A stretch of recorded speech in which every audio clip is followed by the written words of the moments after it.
Are we live? You're muted, Stano.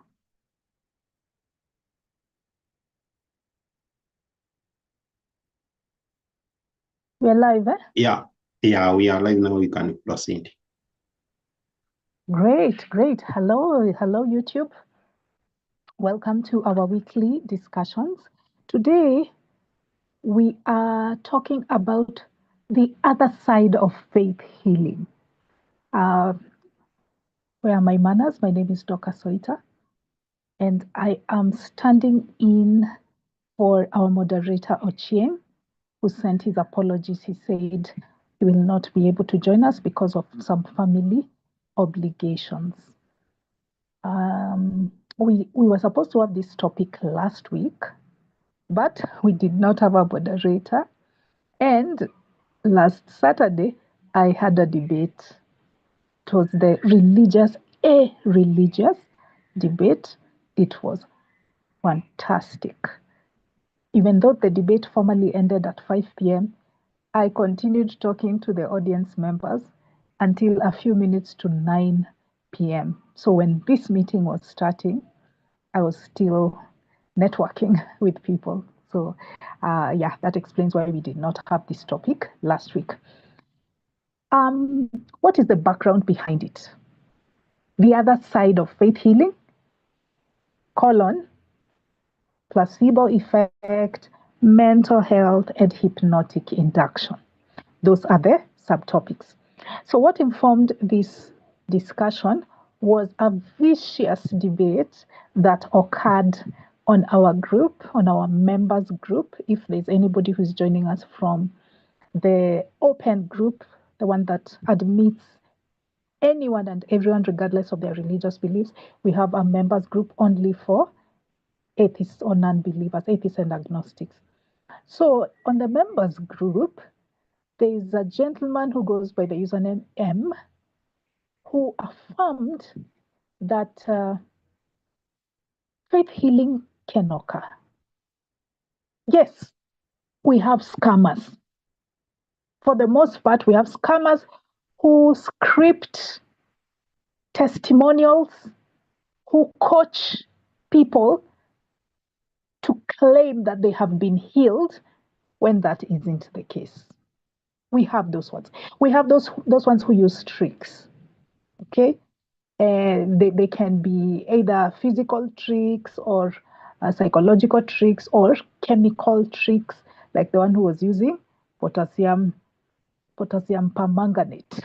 I think it was Kanyari or whoever it was. Yeah. So there are those ones who are clearly scammers. But then there's another side where somebody comes to you and they tell you, honestly speaking, I experienced healing. And in fact, if you go to many comment sections of these faith healers, even people like Benihin or whoever, you'll see under the comment section a lot of testimonies. Somebody will say they had a headache, they were healed. Somebody will say they had back pain, it went away. Others will talk about addictions, that they were addicted to alcohol or something harder, and they quit after putting their faith in that man or woman of God, or praying, or just believing themselves. And we cannot deny, you see, we have to be skeptical of our skepticism sometimes. We can't just dismiss everything. We can't just dismiss all faith healing claims and say all of them are fake. There are people, you know them, this person was an addict and now they're no longer an addict. Yeah.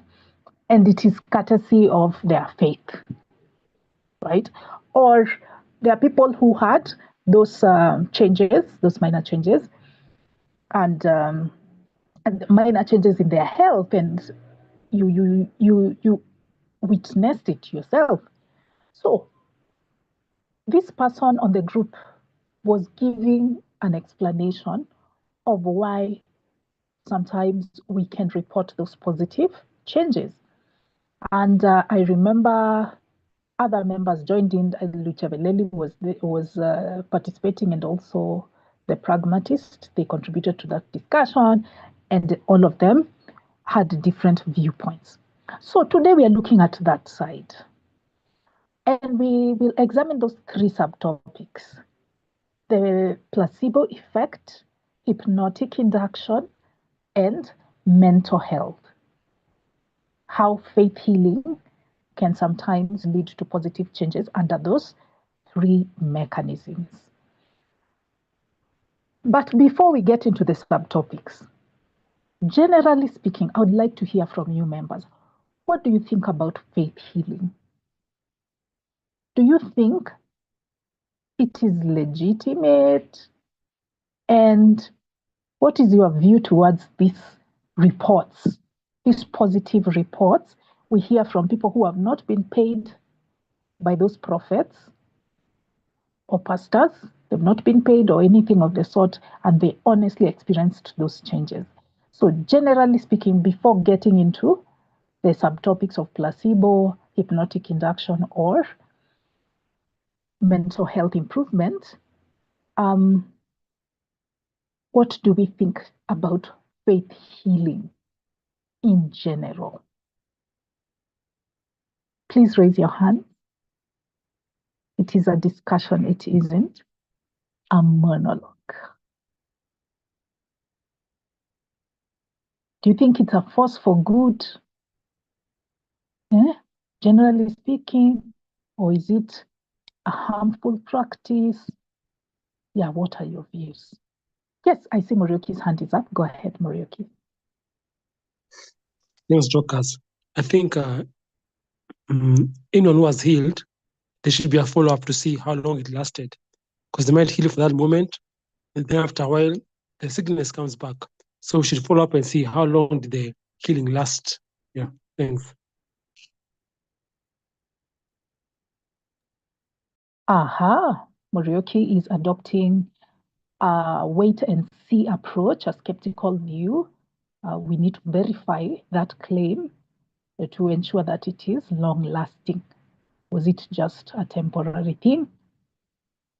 Thank you, Morioki. Yes, Ndebe.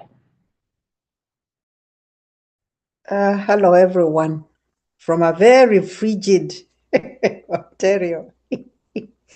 Yeah, I can see Judokas with sleeveless mgongowazi, and I'm like, well, yes, faith healing.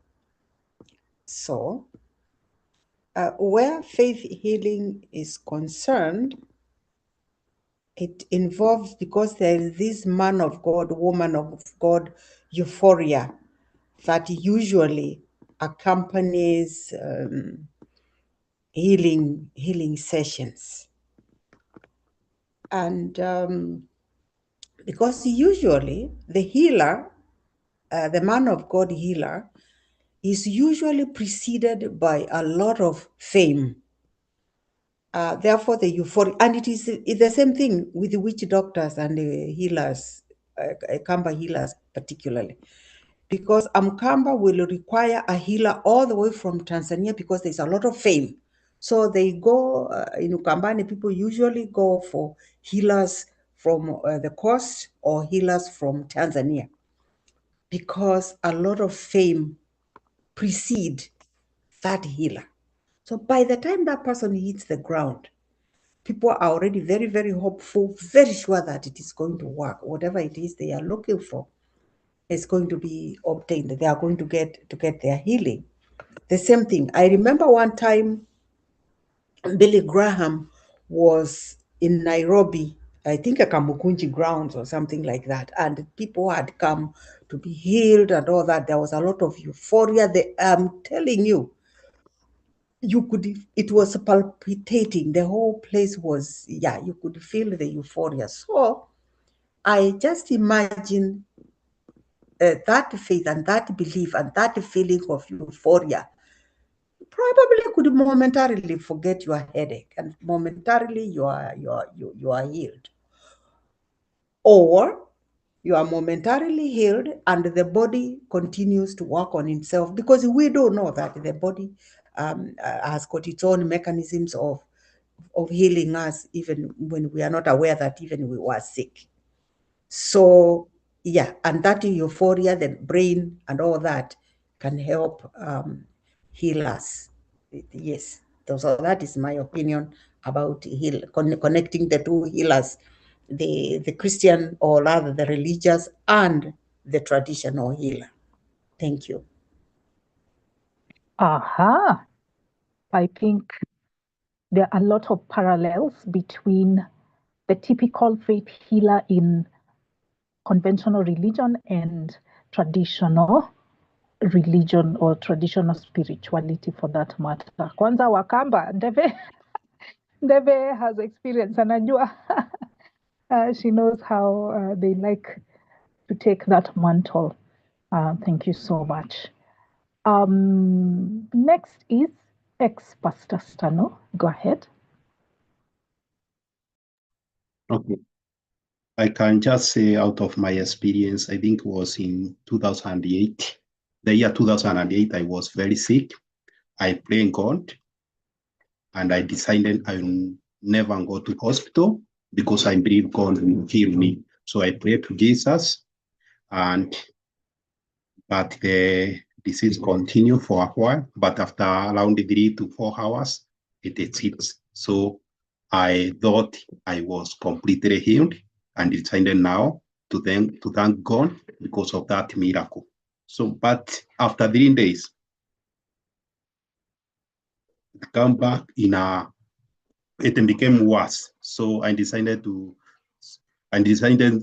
continue praying, but my two brothers, decided to take me to hospital around 11 to midnight there to hospital. But the doctor discovered I was having a typhoid and malaria together, and I was treated. So that means the time that I was praying, the disease now decided to go to hibernation. And for me, because of my faith in God, I thought it was a healing. It is a healing that occurred. And again, another scenario, there is, I lost something. I don't know what I lost in a way when I was running. So I decided now to go back looking for it. But the place that I decided to look down, I find that that's something that I had lost. So I think by that time I thought it's God who have directed me. I was not looking the other time, but the moment I look down, instantly I found that object. I think it was object that from my phone, because I fall down and phone had broken and some part get lost. So the time I was looking for it, just the instant when I look down, I found that object in a grass. So I praise God. I thank Him for directing me to that point. And I was thinking, when I tried to consider whether I could find it, there is no logic. I could find that object, but God directed me instant to that. So according to that scenario, I thought it's God who have directed me to that position at the same moment. So those are just a coincidence that caused me to believe it was God answering my prayer.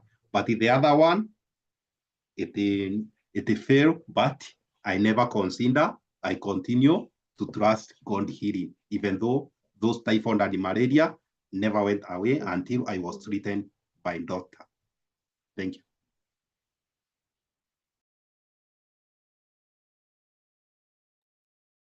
Oh, great. Stano is taking issue with their bad evidence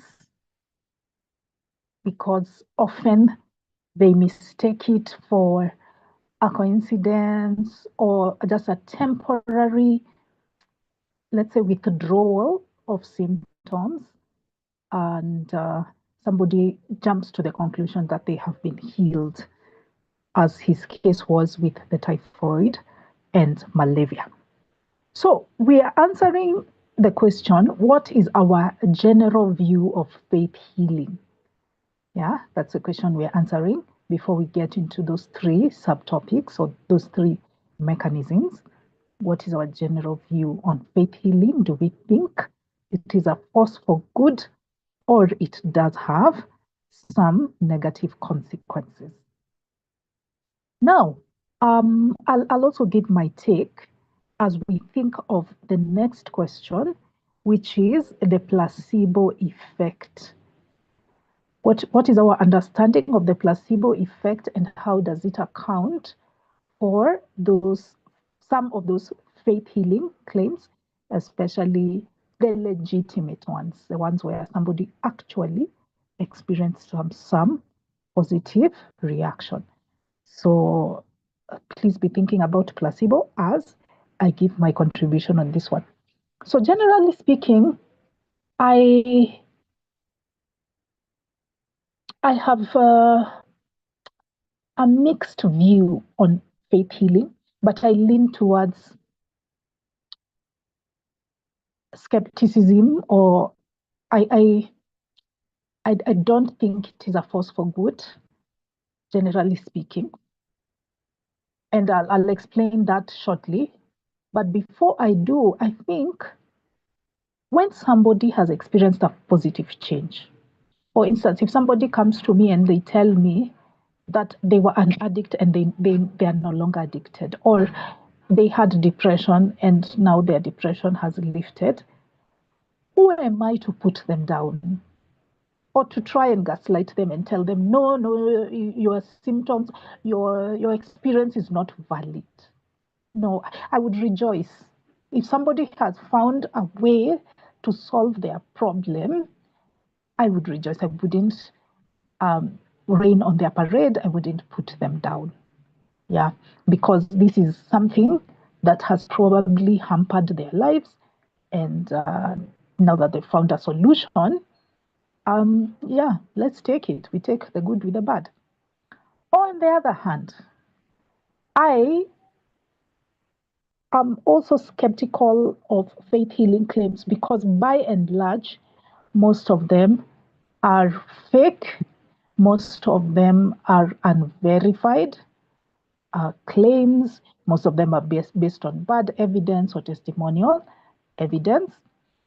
Additionally, the faith healers themselves, as Ndeve was saying, they tend to be these larger than life characters, and they make grandiose claims. They have unrealistic expectations.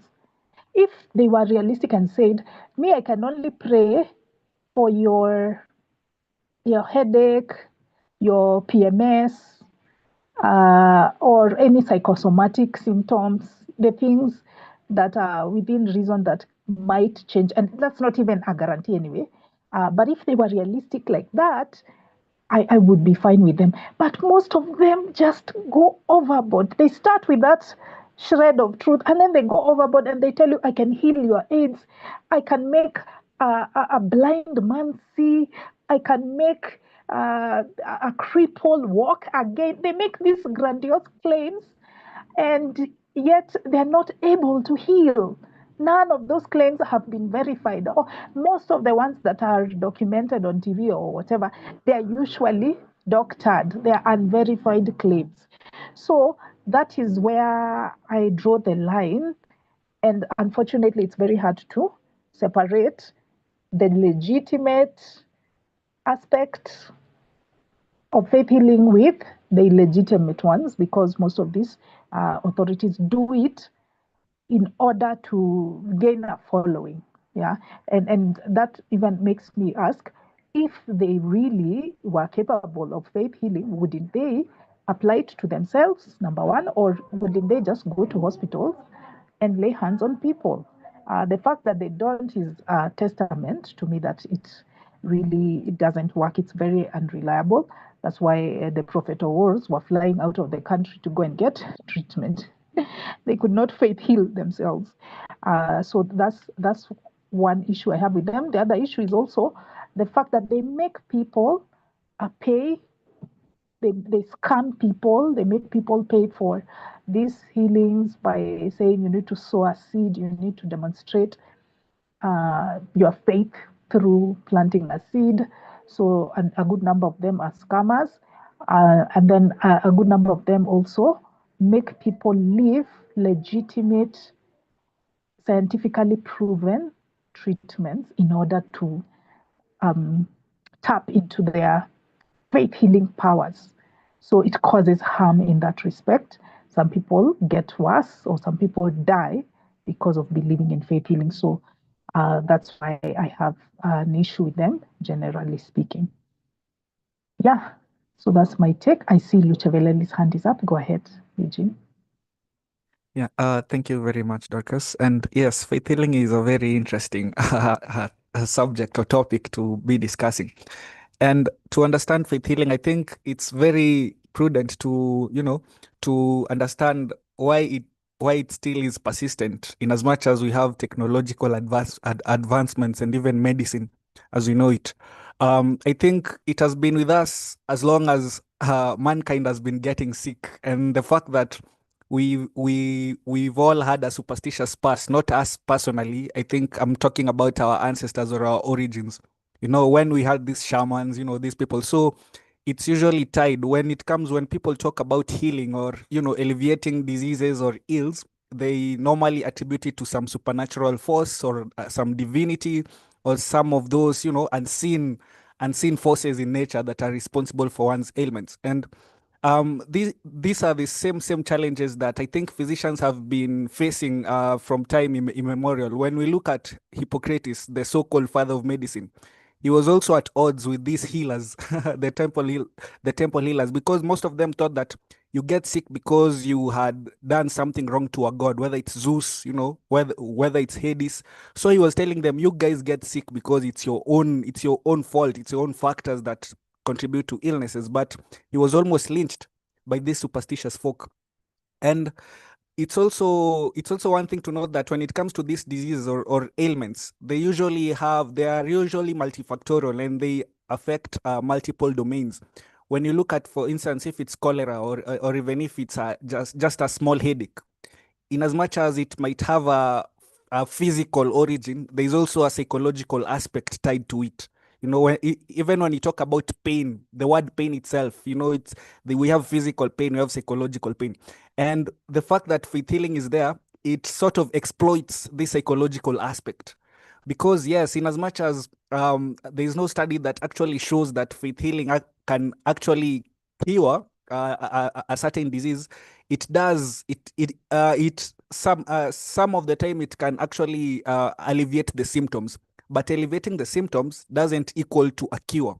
For instance, when someone has a headache and then they get preyed on, the fact that faith healing relies on the brain neurochemistry and the psychological aspect, there's a certain percentage that they might get relief just from being placed hands on. That just the same way in Asia, they don't usually prey on their patient. There is this act called, I think it's called geisha or something. They just put your hand on an ailing person and then they say that they're cured. But scientifically or technically, there's no cure there. It's just alleviating of the symptom, because the brain expects. Now, when the brain starts to expect, or when the brain is tricked to believe in some divinity, it produces some powerful hormones, some powerful brain chemicals. Let me use that word. So this I am the main reason that I'm calling them powerful brain chemicals. It's because they are involved in how we perceive these symptoms, whether it's headache, whether it's nausea, whether it's dizziness. And the fact that you just go into church and then the pastor prays for you, you produce some natural painkillers. You don't know about you're producing those natural painkillers. The believer knows that it's God. It's God curing them. So you can imagine, someone might having something as serious as a brain cancer. They get headaches from time to time, but the fact that they're being conned, they go to church every Sunday, they're being prayed on, and then those symptoms vanish, whether it's that headache. The fact that the symptom vanishes, it doesn't mean that the tumor has receded or it has vanished. It's still there, waiting silently. And there shall come a time the headache will still come back. So it's usually sad when they go back to church, the pastor might tell them that, it's coming back because you don't have enough faith. So that's the danger of it. But yes, I think to carefully dissect faith healing, to me, I do acknowledge that sometimes it can alleviate the symptoms, whether it's anxiety, whether it's some sort of pain, but it doesn't really heal anything. It doesn't really cure anything. So that's why it's at odds with modern medicine. Yeah, and the fact that it's actually dangerous is just as Dorcas has said. We have some people who take advantage of that. The much of the public doesn't know all this jargon that goes on around their brain. They just, they have, as long as you have your symptoms treated, that's it. So it creates a leeway for con men or con people to come and dupe the masses, and keep on advertising this conmanship of faith healing. Yeah, so that's all I can say. Aha, very well said, Luchaveleli. The brain is a very powerful organ, and it has the capacity to cause some physical changes in our bodies, but we mustn't exaggerate its claims or overinflate its capabilities. Thank you so much. And in fact, I'm glad you are here because you are a medical doctor and you might be able to shed some light scientifically on some of these subtopics that we are going to discuss. Great. Next is, okay, I see Deva's hand is up. Her hand was up before Papsi's, but because Papsi had not said anything, let's hear from him, then we will hear from Deve. Remember, the question that we are now proceeding to answer is the placebo effect. How do we understand it and how can it explain some of these faith healing claims? Thank you. Maybe Dorcas just respond if I'm audible on your end. I am. All right. So first of all, I'm happy to see all of you. It's been a while. It's been quite long actually, but we are here and we move. Now, with regards to the topic at hand, first, I think apparently there's only one person who knows that I used to go to Prophet Owor's church. I mean, nilizaliwa kama nimeokoka, and I was in that church. So pretty much since my childhood, I've been in that church. Actually, nikiendanga home, I still go to that church, to keep the, what do you call it? It's like something we do so that we don't have issues with our old folks. So me and my siblings, we do that often. And so most of these healings have always been there. It's quite dramatic, but what I would say, most of the people in that church, for them, these healings are very real, even for Prophet himself. The way I say it, he sees them as very real.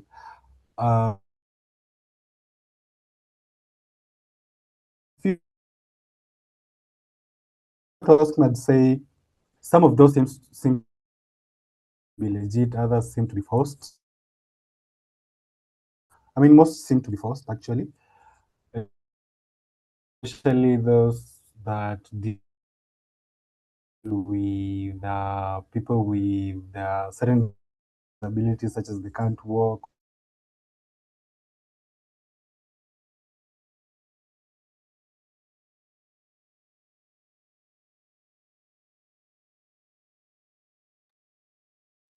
Oh dear, is it just me or are we losing Papsi a bit?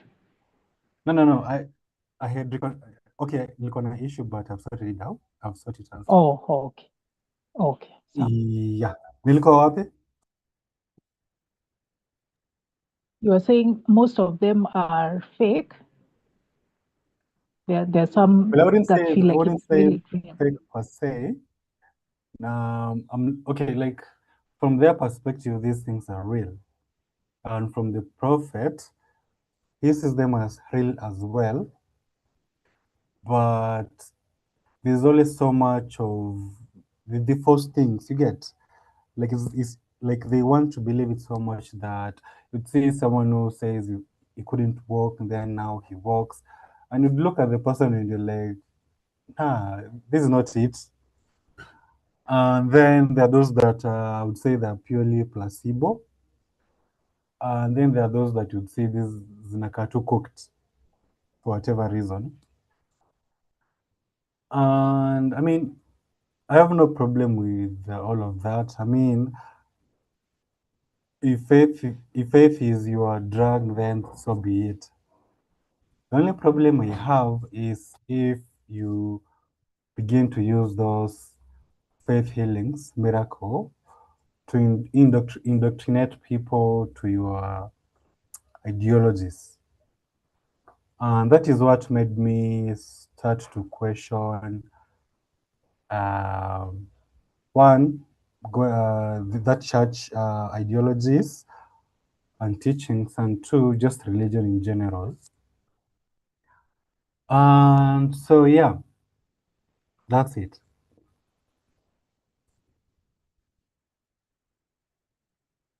Dorcas.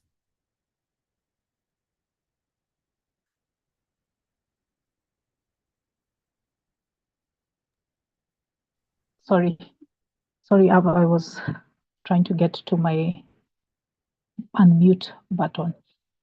Wow, Papsi has seen it firsthand. The Pastor Madredi, prophet himself, the mightiest prophet. Yeah, I don't know how he calls himself. There's that slogan he uses, the mightiest. I think it's the mightiest prophet or something of the sort. Yeah. perfect. So he has seen it. Vanessa. He has seen it firsthand. Yeah, you've seen it firsthand, and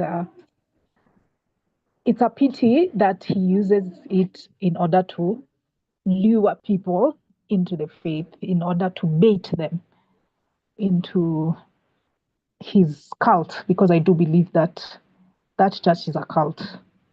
You don't go treating a human as though they are a god. You wash the road when he's about to walk on it, and many of the other things that they do in reverence of this prophet or war. So, okay, thank you, Popsy, for that perspective. I think on Next that is, note, just yep, to interject a bit,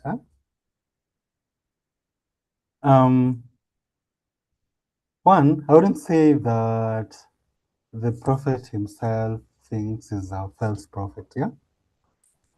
He truly thinks he's the one, he's it, you get?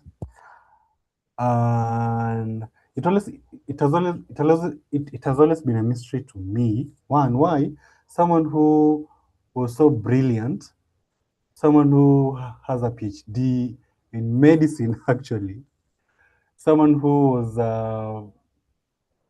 he was a professor in this big university in the States and in Israel, would somehow have some sort of psychosis and leaves all that behind, leaves the family, leaves everything to go and start preaching and being a prophet.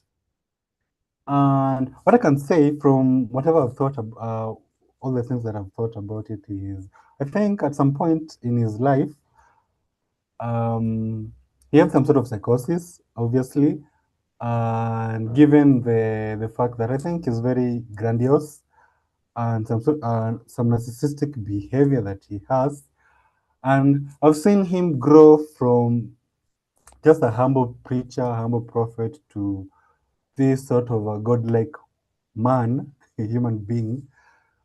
The way it's funny, not funny, but it's very terrible that my parents are so much into this guy. And I wouldn't blame Prophet himself, and I wouldn't blame the church members. It's just like they are meant for each other. I mean, psychologically speaking, the people who are very very susceptible to this kind of behavior that the prophet emanates, and the prophet himself has certain things about him that appeals to these people. So they just meant for each other. I wasn't meant for that. So yeah.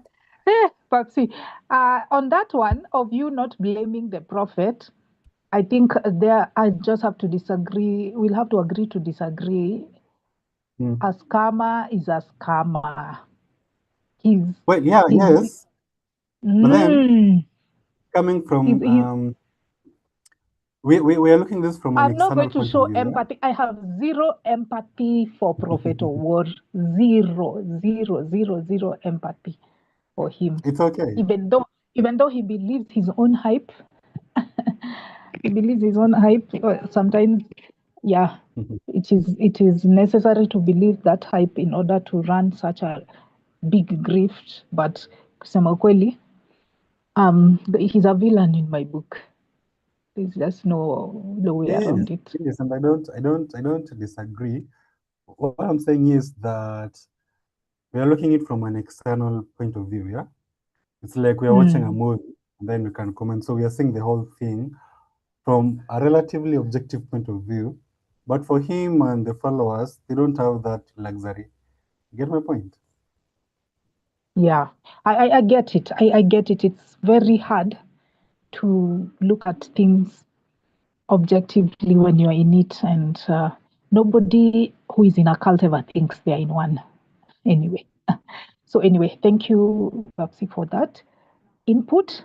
Very eye-opening. Next is David, and after that, we'll hear from Brian. Thanks, Dorcas. Yeah, I'll take it from where Popsy left it, and actually, I wanted to say something about placebo effect, but now since Dr. Luceveleli is here, I'm going to leave it to him because definitely placebo is based on something that they know the disease, they know the course, and they know the treatment, but they are giving something without the person knowing. They just think that they are being healed. So you can see there's a scientific measurable, there's something that they have measured and they are following on something. Yes, because before and after, there are things that are measurable. You can go measure the temperature and all of the flu, the fever, and such a thing. So that is where my problem is with faith healing. Faith healing is based on your faith. Now, I don't think any two people have got the same faith, the same amount of faith. And anyway, how do we measure the amount of faith somebody has on their own, even their own healing or the healing of their family member?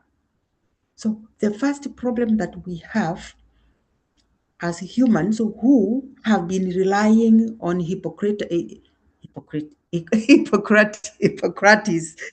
medicine for such a long time, this is where our problem with faith healing should start. That when I go to be healed by the faith healer, I might even not know what I'm suffering from because there is no measure. Somebody hasn't decided yet, I have cancer, this is the reason, sijapasuliwa, sijafanywa. Most likely those things have not happened. Okay, now if they have happened, that is very good because you have some measurements. Now, after the faith healing, you need to go back and do measurements to compare and to say, this is the virus had disappeared or the bacteria just dried up, just as it would dry up or die off with antibiotics. Okay, so that is one of the problems of faith healing. It is not based on the the criteria that we know, the measurements that we know. It is something you cannot measure. So if you cannot measure it, if you cannot determine it, you don't know.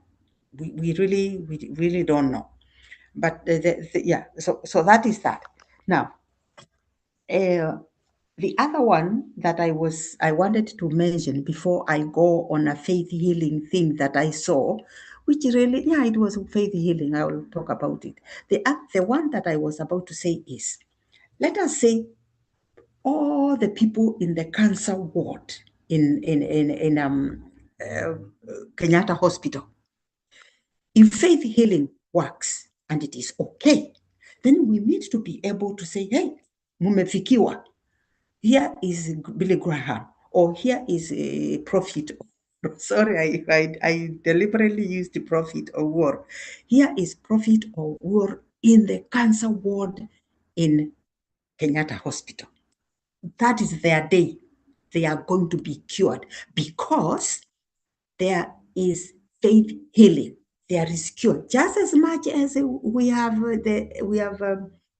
chemotherapy, which does cure, some good number of cancers, and we do rely on them. Then the faith healing should be able to step into that ward and deal with those cancers, pure and simple. So now, the reason I also say that faith healing is just like wale waganga that Okamba people go for in Mombasa or in Tanzania. And this is how I witnessed. I was young. I must have been in lower primary school because I had gone to visit my maternal grandparents. And that night, I think must be the night that we arrived, there was some ganga who had come to treat the old man because the old man was sick. So they had brought a mganga to treat him. And usually when you bring a mganga, the people who can afford to bring a mganga from a distance, you have to be rich because those mgangas, you have to give them maybe 2-3 goats or maybe a cow, depends on what you have agreed with your mganga. So the old man was okay. He had a lot of goats and whatever. So he had this mganga from some place. And so the night, usually when the muganga is doing his work, it is all night. First of all, wanachinja mbuzi, and then they eat, and then they start the treatment starts, and it goes all night. So we are sitting by the fire there, watching them do their thing.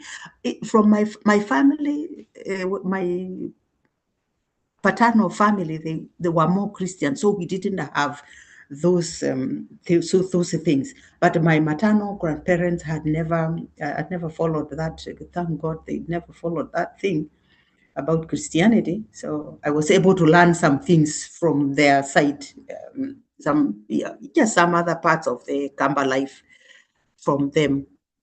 So we were sitting by the fire with lots of other grandchildren. We are sitting at the grandparents' hut, and so we have many of us. So it went on and on, and I fell asleep, and I lay by the fire. And then at some point, in the middle of the night, I woke up, and these two men are still, the treatment is going on. So I watch, as now it had reached a critical point, and now the mganga, because the old man had a problem with his belly. Actually, I always suspected he had cancer of something of the stomach. And so the man now told him, now I'm going to suck out the sickness that you have. And so I'm just watching and the children, I'm watching. And so he goes and sucks something from his belly and spits it out. And the old man was just something else. Maybe the fruit doesn't fall far from the tree. The old man was another thing. So he said, go ahead. I know you are just cheating me. And I'm like, if you know he is cheating, he's cheating. Where are you going on with you? You are here just to take my goats. So, and the man went again and said, no. You are going to be cured. He went and, went and sucked out some more stuff from the belly and spat it out. And then he told him, oh, good, now you are going to be very, 1 minute left, Ndeve. Yeah, okay. So yeah, I'm just about to conclude. And so he told him, now you are going to be so well. In fact, you are going to have more boys and girls. And the old man is telling, oh, nonsense. I'm not interested in children. I want just to be well. So so I watched this and I'm like, this is a guy pretending to suck out sickness from somebody and spit it out. But you can see that the person that is being treated has no faith in it. And even myself as a child, I'm watching and I'm thinking, guys, come on. So yeah, so what I'm saying is, since it is not universal, this faith healing or the way they are doing, and they do it the way they did because we are superstitious. You just go to the church and see how superstitious the believers are. They are doing it exactly the way my great-grandfather was doing it with his muganga. It is all a good amount of superstition. Thank you. Aha, a very pertinent point there that you've made on the element of superstition. We as human beings are pattern seeking creatures that will try to attribute certain behavior to unrelated phenomena. And these faith healers or the wagangas in the story that you gave take advantage of our superstitious nature. Great. So for those who are joining us, the question we're answering is, what is our understanding of the placebo effect and how can it explain faith healing claims? At least some of them, not all, but some faith healing claims. The next person in the line is Brian Karibu. Hello. Thank you. So, this is a curious topic, just because of what it basically what it entails about us, right? So, I looked up some of these definitions, and so I found some work talking about placebo effect. So this is what I'm going to just discuss a bit. So the placebo effect has it's almost like a mirror image, evil twin, called the nocebo effect. I think Dr. Lucevelli may be familiar with this. So the idea of a placebo effect is that you basically have something that you don't know is going on, and then the medical practitioner tries something based on, I don't know, they don't understand exactly what is happening, so they try something that as a sort of a test to see if you do nothing, what will happen, right? So someone can think of it like it's a plan to do nothing and then expect something to happen. But then as a scientist, someone can be like, let's see, if I do this that I normally would expect not to have any results, let's see what will happen, right? And surprise, surprise, something happens, something positive happens. And this happens because an expectation has been built by the practitioner, the doctor, or the whatever, the faith healer, whoever that is, in the patient's brain that something is going to happen positively. And so they do something, and then the positive thing happens, mostly because of the expectation that it was going to happen, not because of any other reason. And this is the power of the brain that you were mentioning, right? The nocebo effect is the opposite. It's when something happens, and there's an unknown and unpredictable negative effect that happens, right? So I guess for both types of things, the intervention is called inert because there's no treatment, right? It's not medicine. Someone can be given sugar, a pill of sugar, or a saline injection, just slightly salted water, and expect that something is going to happen. Because in the placebo case, someone is expecting something positive, and therefore a positive thing happens. So let me give an example for the nocebo effect. So ushaenda kwa kinyozi, and then you, particularly if the kinyozi is like, I don't know, shaping the hair at the back of your neck, and then sometimes you will happen to turn to be very sensitive at that part of your body. I'm not sure, maybe it's just me, right? But there is something that happens to me, particularly those times when I just cannot have someone with like a sharp object behind my neck. It makes me, it's almost makes my skin crawl. And whenever that happens, I will feel pain because of what's happening. It's almost because my brain is expecting the effect to be painful, and therefore I feel pain immediately. So the this is just like for some situations, obviously, but this is the thing that is basically driven, right? So that's, I could see that as a nocebo effect.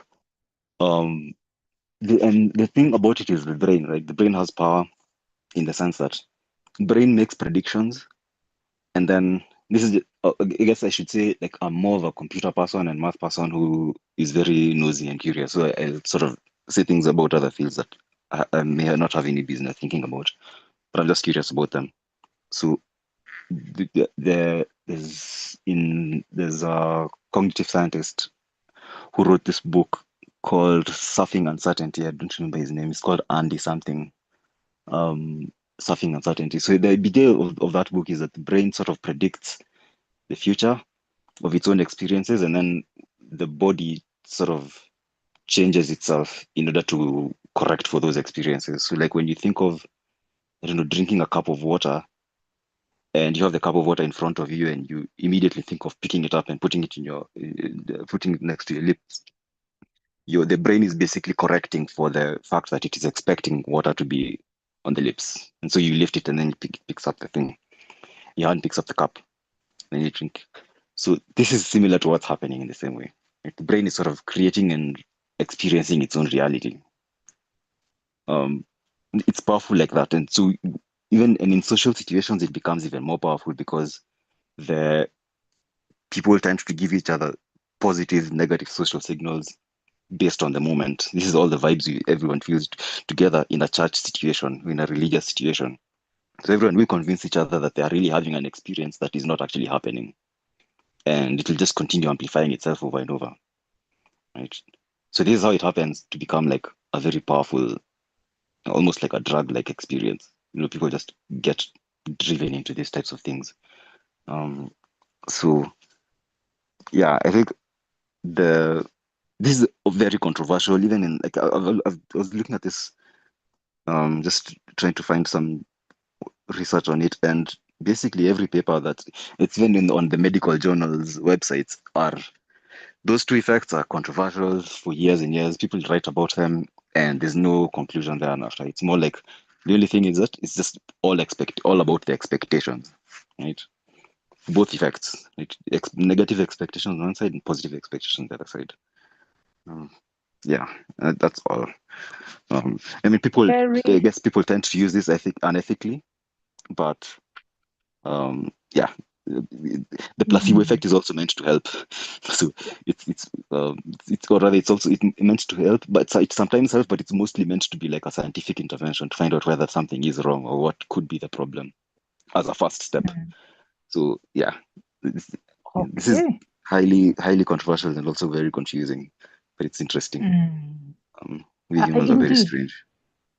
indeed, I agree with you, Brian, that our brain is a complex organ, and some of its capabilities are not yet fully understood. In the scientific realm, we like to work with definite things, predictable things, and this placebo effect is not as predictable, or it is not as quantifiable as the other medical phenomena. So, yeah, no wonder it has sparked a lot of controversy. I also really appreciated the fact that you brought up the issue of the nocebo. Our brain is powerful. It can be a force for good or evil. It can bring about harm, or it can bring about benefits depending on the path that we take. So yeah, thank you so much, Brian. Next is Dr. Eugene. Go ahead. Yeah, thank you very much, Dorcas again. I was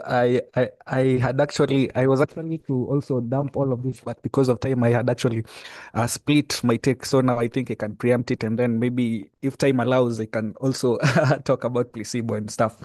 Yeah. So also during my research, the last 2 days, yeah, because for this Zoom, I came to realize something. When it comes to faith healing, it's not that the Muslims don't also have elements of faith healing, or they don't have that bit in their religion. It's actually there, but you'll come to appreciate or realize that it's only the Christians who are actually taking it out of proportion. I'm not saying that there's no Muslim somewhere who doesn't believe faith healing works. They actually have their own versions of faith healing. When you actually go and read their verses, you will find them talking of Zamzam water and some black seeds and all that, which is also supposed to work the same way as faith healing does. But yeah, the point still stands that Christianity seems to have actually taken faith healing towards the next level to produce things that don't even make sense, like HIV cures, and cripples walking again, something that you won't find in Islam. And I ask myself, why is that? What really happened between these two, that one group decided to take it towards the next level, and another version, and the other group tried to make it, tried to make it be at suboptimal levels. It's not usually exaggerated, and the reason is actually simple. um, when you look at how Islam approach medicine and healers, they there wasn't really any antagonism between the two. They they There was a time in Islam before we had the Middle Ages. They were actually trying to incorporate medicine inside their belief system. And you can see how it paid off. I'm pretty sure some of you have heard about the Black Death, where we had the Great Plague that wiped out, I think, a third of Europe. And again, you will come to realize that in as much as it also ravaged the entire ancient world, it's only Europe where it was actually very serious. In the Arab world, it was there, but it was not as serious as it was in Europe. And the reason is pretty simple. The church decided to make medicine an enemy, modern science an enemy. It actually decided to, when you have the church or let's say Christianity as a symbol of authority, it will try to bash out any workable scientific progress or any beneficial thing to mankind, and that includes medicine and works of science and how we treat disease and stuff. So that's why you will come across directives that say that black cats are associated with witches, so they end up killing all the cats, and you have rats breeding, and then you end up with the plague. When you go to Islam, you won't really find such drastic anti-science or anti-intellectual verses when it comes to medicine and how healing works. They will actually try to play both sides, whether it's scientific inquiry and their belief system, incorporate it into one. So I think I was able to identify why right now we also have pastors telling you that they can treat HIV, but you won't hear imams telling you that what, stay away from your medicine and this works. They will in fact tell you to take your medicine and keep on praying to the Allah or whoever they pray to. Now, apart from noticing that interesting bit, now when it comes to placebo and nocebo, just as I think Brian was actually on point when he said about nocebo. So just in a nutshell, I will try to break this down if at any case it was complex and someone actually missed it.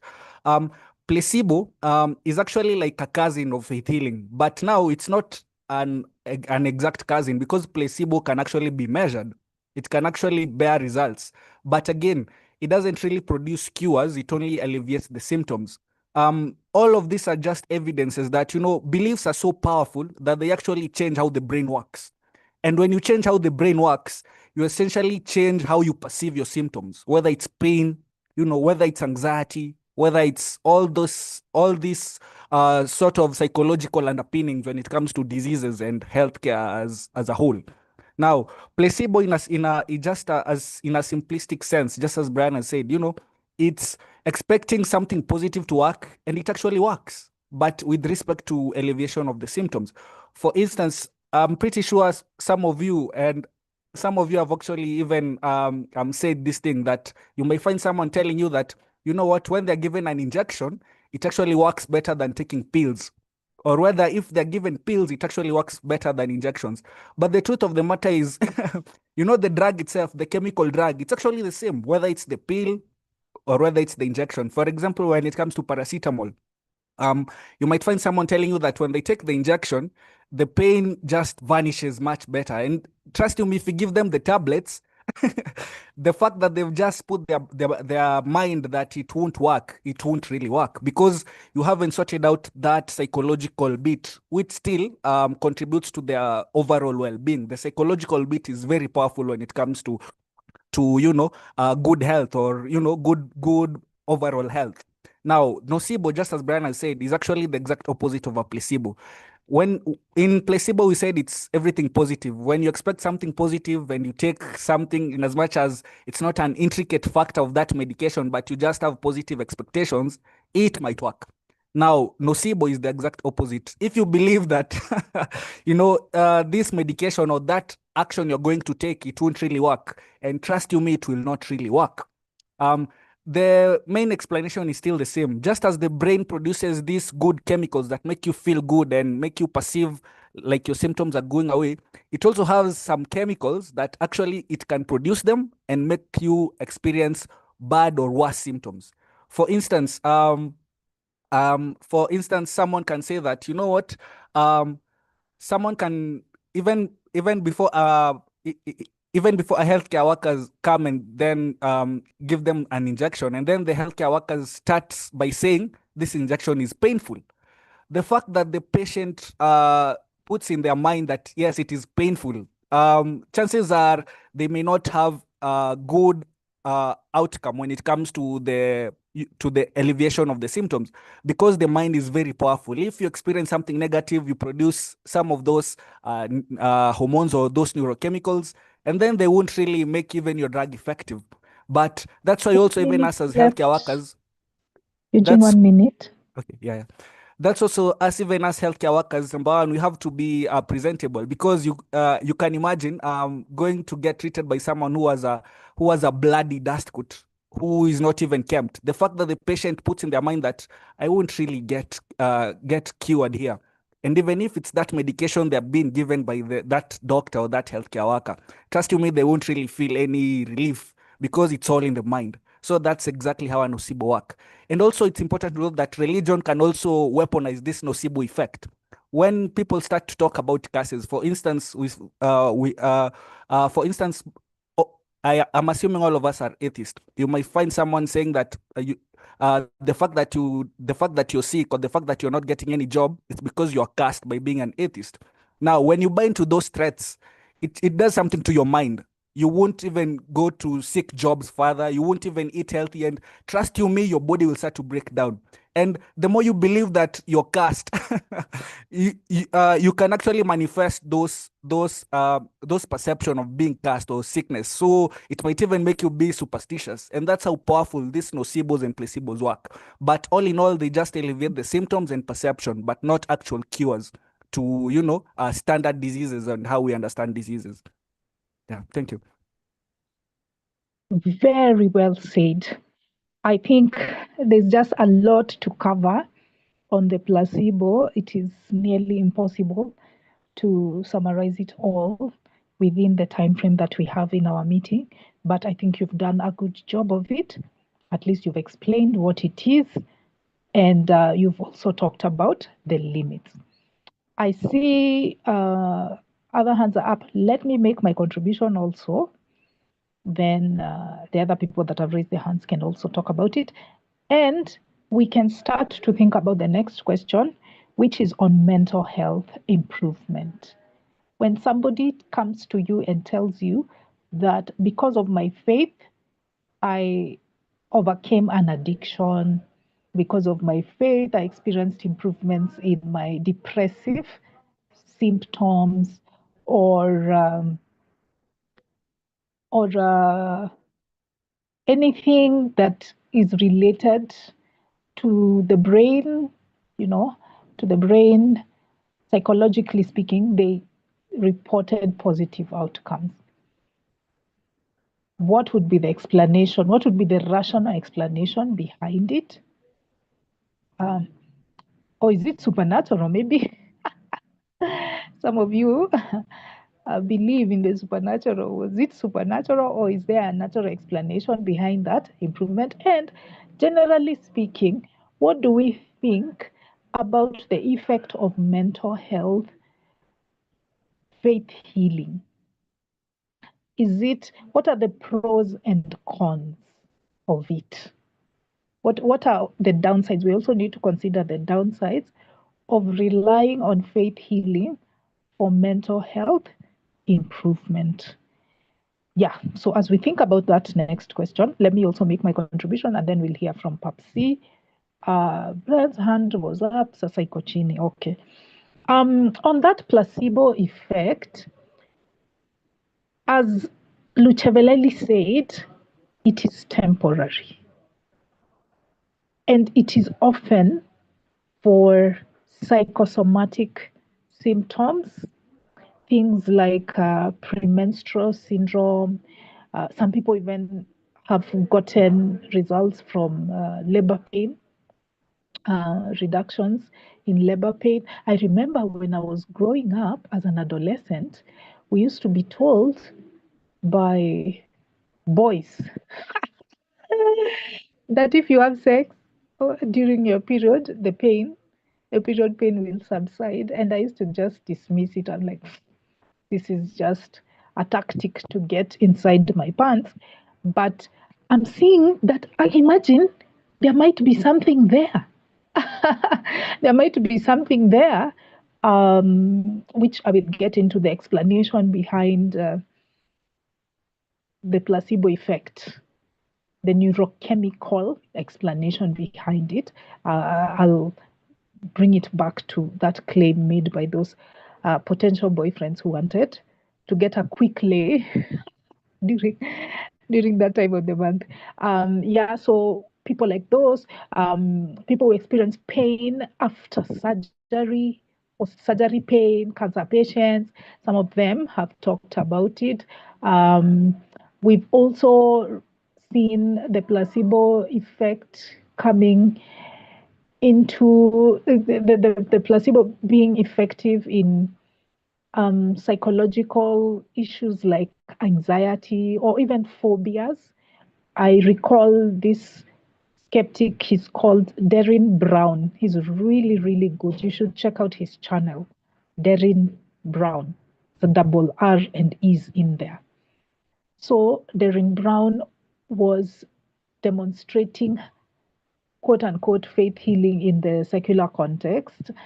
And he helped a certain group of people. There was this guy who had agoraphobia. He never used to leave his house. And he gave him a pill. It was a sugar pill, but he didn't tell him. He lied to him and said that it's a patented product that helps people with phobias. So the guy would take it 3 times a day, and believe it or not, he overcame that fear. He was able to go to the pub. He was able to stop a fight. He was able to perform. There were so many things that the person accomplished. And there were also other people who had similar phobias. They were given that pill, that sugar pill. They believed that it was going to work, and it worked. So people with psychological challenges, like those phobias, anxieties, etc., they also tend to report positive outcomes because of the placebo effect. With that said, it has limits. It isn't an end-all be-all. It cannot regenerate structures. It cannot heal amputees. It cannot get rid of viruses. That's why I am really annoyed at people like Prophet War who say that they can heal HIV/AIDS. It's not possible to apply the placebo effect for viral or molecular-based conditions. You're not able to stretch your brain to that level. And what is the mechanism? What is the mechanism behind it? Brain neurochemicals. Sometimes when you're in the faith healing setup, like you're in a crusade or you're in a church, there are all these endorphins that come out of you. You have adrenaline, oxytocin, and some of these chemicals act as painkillers at that moment. In other instances, it could be breaking a narrative. Darren Brown spoke about this after his many years as a skeptic performing quote unquote miracles and just explaining the scientific basis behind those miracles. He was so called miracles because he would immediately say, these are not miracles, I'm not a prophet, I'm just applying science in an unconventional way. So Darren Brown said, sometimes you need to give yourself permission to do things differently. It's like you don't believe in yourself. Like there's this guy, again from Prophet Owor. Hey, Papsi, today we'll reference your former church. So there's this guy in the news. I read a newspaper article. The guy nowadays he walks with those crutches, the ones that look like some sort of ram. Yeah, he uses that. He uses that to walk. Previously, he used to be on a wheelchair. He went to Prophet Owor. Prophet Owor laid hands on him, and he got out of the wheelchair. So that is the effect of the placebo in my book. In his mind, he was thinking, I can never get out of this wheelchair. Yeah. But Prophet War gave him the permission to get out of the wheelchair. He didn't heal him because he's still relying on those crutches. I don't know what they're called, but he still can't walk independently. But it's definitely an improvement from the wheelchair. So sometimes just that mindset, you need like a push. And in certain instances, faith healing can do that. There's even the aspect of authority, authority and obedience, imagining that this is the man of God and believing that this is the case. So for the medical setup, sometimes a medication may not work as well, or it can work effectively because you have confidence in the doctor. Maybe the doctor looks older. Maybe he's a man. Maybe you have gender biases. Maybe you think female doctors are not all that. Yeah. So he's a man. He's an older doctor. He's wearing the white lab coat, and he's talking to you a lot. He's trying to understand the context of your illness.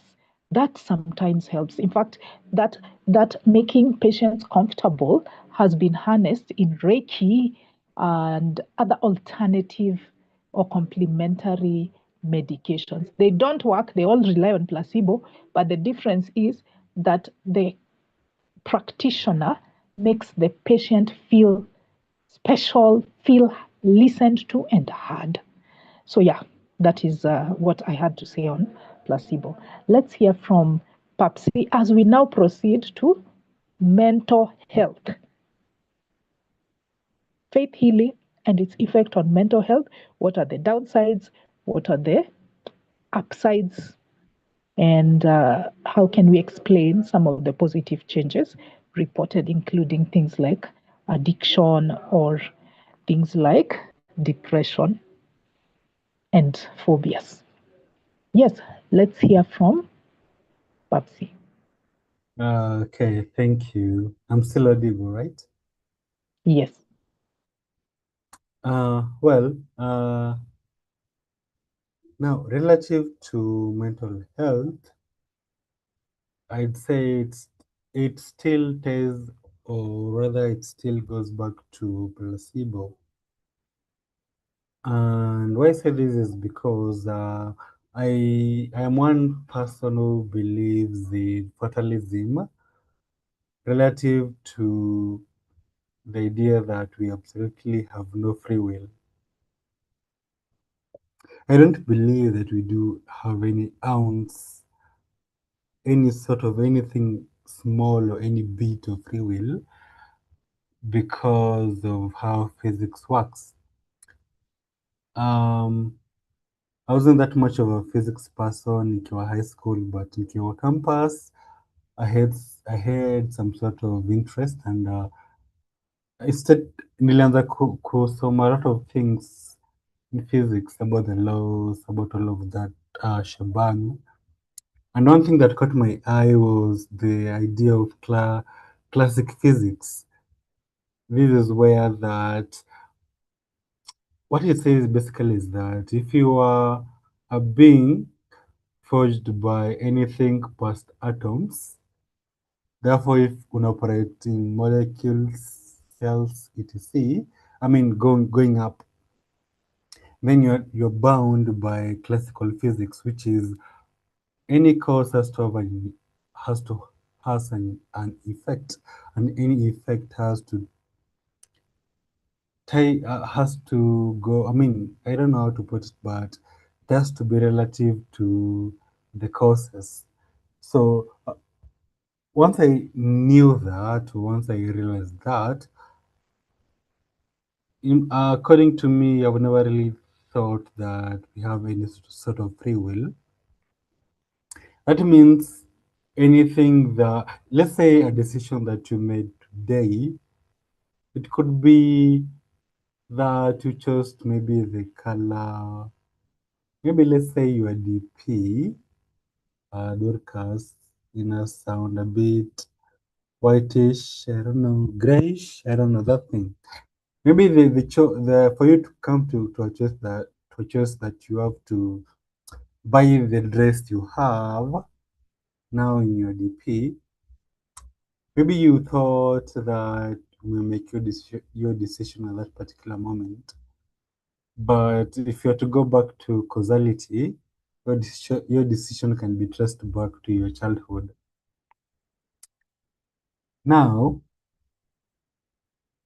if we are to take that simplistic POV, or let's say, let's make that idea that we don't have free will as the first premise. The second premise would be that if all your decisions is how do you put it? Preordained by your other choices before or other causes before that happened to you. That means that if I was a believer of Prophet War na ni feel mentally better because of what he said, then that means that one, it's not about any supernatural thingy that happened, or it's not about me. Okay, in general, whatever happened to me to be better mentally ties back to what are not into my control. And if you look at what is not in my control, they are all very human. They are all also very naturalistic, my environment and what have you. And if you are to go back into all people and all the causality effects that happen to them, that means that we are all just basically a result of fate. No any sort of supernatural intervention. You can explain everything that has happened to me to become mentally better by believing in whatever Prophet Ward said, physically, or let's say by science. You get my point? So placebo effect is still the main factor here. If I feel that because there could be 1 many minute, Popsy. yeah. Yes. I'm saying Oh, 1 minute left. sorry. Okay. So according to me, I feel that everything in terms of healing relative to faith-based healing is still tied to placebo. The fact that you believe you're gonna get better, then it stirs some neurons in your brain to make you perceive some sort of changes that are positive. But the same could be the same could be said by modern medicine. You get? but I don't see where supernatural events come into place. You feel me? That's it. Dorcas. Okay. Yeah. Okay. I think I'm lost a Papsi, bit. sorry? I'm lost a bit. Um, the part I'm lost is the part which feels suspiciously like basically saying that some decisions are preordained, some choices are, including some of the choices of both Prophet Or and some of the people who are in the cult, seems like letting people off the hook for the terrible things they do in the name of some faceless entity, right? Like, Well, the, I get like you. they have a responsibility as people, as long as the things they claim to believe impact someone else's life, like physically or emotionally, right? But I get. on the one Yeah. side, yeah. Go ahead, it's okay. I think that's my comment. But then But I still have some other comment, yeah, but you can wait. yes, I'll wait until that point. kindly, you see, the free will discussion can take us down a rabbit hole, guys. And that debate has not been settled, even in academic realms. It's not been settled. So please put a pause on that question, Brian or Papsi. If Papsi you want to answer, maybe you can respond in the chat, but we need to proceed. We only have 10 more minutes before the Okay. meeting expires. Okay. So maybe you can respond on the chat about accountability for actions if you assume that free will does not exist. But let's stick to the main theme. Go ahead, Brian. Okay, so yeah, so on the thing I was actually going to say, there's a researcher I would just point out. He's called Robin Hanson. He has some really interesting, cool ideas and some other troubling ones. So I'll just talk about a bit of both. So he says in some articles he writes that healthcare is not about health, right? And so this statement is funny and a bit confusing because of what all doctors are doing, what Dr. Lively is like, what his career choice is. But according to his perspective, it's more like, sure, we do. When you look at the spending, we do go to the hospital a lot, right? But we don't seem to be getting better a lot, right? So it's not that and when you look at the placebo/nocebo effect, you can sort of see some of the things that happen. Like someone will go spend something happen, and then they'll come out of that situation having felt differently. But the real explanation, according to Robin, the actual explanation is that what people actually go to hospital and healthcare centers to do is to feel cared for, right? In one way or another, not to have the specific medical intervention, complicated process done to them, but to have felt that someone listened to them and they felt cared for in that moment, and then they left having felt that care being done to them. And it's more like social signaling than healthcare, and it's also more like demonstrating care, loyalty, and status within the groups that are now forming the hospital, right? Hospital is opened in a specific village. It's more for the people in that village to feel cared for by the person who has created that building, who has built that building and was basically sorted all of these things out. You can actually see how it happens even when things are proposed to people by politicians, right? A patient is more seeking that someone has their back, someone is seeking reassurance that someone will look out for their interests more than it is about getting the extra health gains that they would have gotten, right? So in experiments, they found that this is an organization called Rand Corporation. It's just one of those big government think tank types. So they found that free healthcare increased usage by 40 to 50%, free care, but it yielded no health improvements, even for the sick or poor. Right? That's an instance of evidence. And on the other side, for what it's and the other question is what does it actually say about religion? It's it's more like the same thing, right? The search for authority, the search for like and particularly an authority that cares. This is like like half of the face of the Old Testament God in a way, right? The caring God, right? The inside the religion they create us versus them, and when you're inside the us, you're inside the in group, we are the ones who are going to get the care, the full help, right? And in most cases, it's more like signaling the care, signaling the in group loyalty, the status signaling, because this prophet of war is the person to give all of these things to people. It doesn't work the other way around, right? It all comes from to the people, right? That's the whole thing. The authority is clearly set up as an elite structure. So in a way, that's how I tend to see it more like that now than with the placebo nocebo effect. The brain is clearly doing something there, but then on the other side, another brain is doing this control game, trying to control people and trying to control the game around them.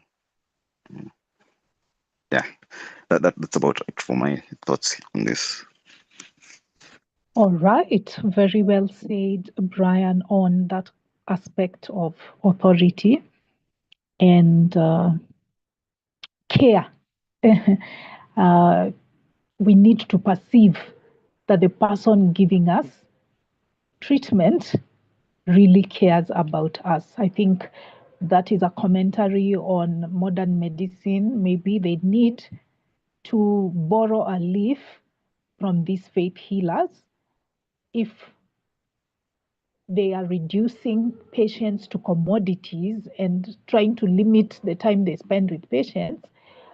That can be detrimental to them because it undermines a patient's belief in the doctor or the treatment that they will provide. So it's really crucial that they individualize care and they listen to patients more. So thank you so much, Brian, on that perspective. Next is Lucheveleli. Please, Lucheveleli, try and keep it within 3 minutes because we are running out of time and we have not even discussed the last subtopic, but that one we are just going to squeeze it with our closing remarks. Yeah, Lucheveleli. Sure. Thank you very much, Dorcas. Actually, I'll try to be brief so that I can also try and respond to some of the issues, very important issues Papsi and Brian have actually raised. So, yeah, I think Dorcas's question was, if there are any benefits of faith healing and the disadvantages of faith healing on mental health.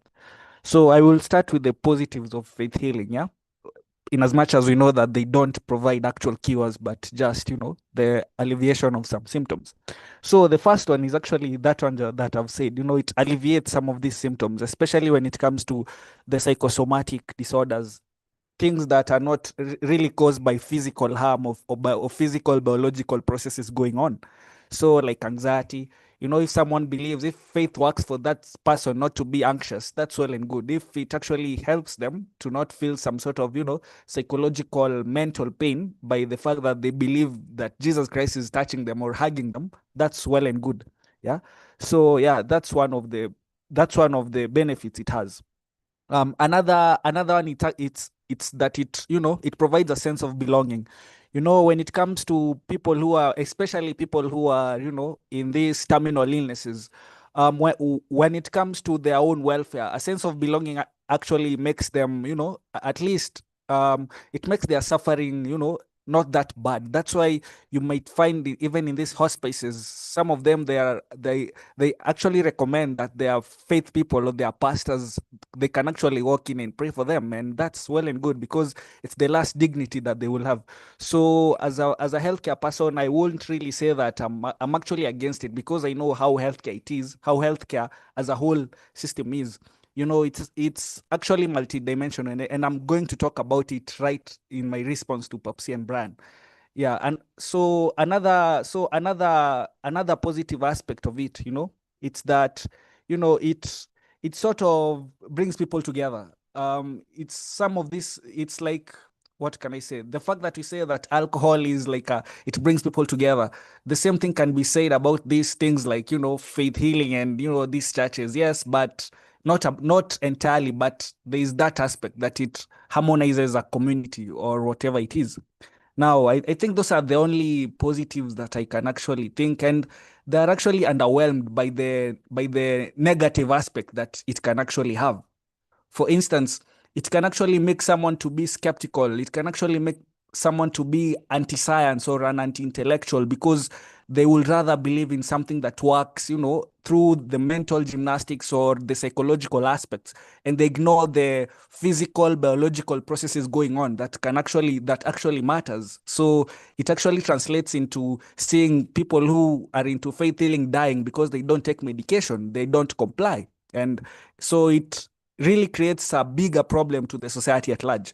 And another thing is that, it sort of reinforces this kind of doubt and belief to science, because we know science is a methodology. We trust it because it works. We time and time we're seeing it work. It can be tested. It can be it can be verified. It can be revised, and it's actually a good thing for the society. But when it comes to a faith healing, it's usually dogmatic. That's why you won't find someone like Prophet Owor coming into hospitals to pray for the seriously sick, because he'll most likely say that they don't have enough faith.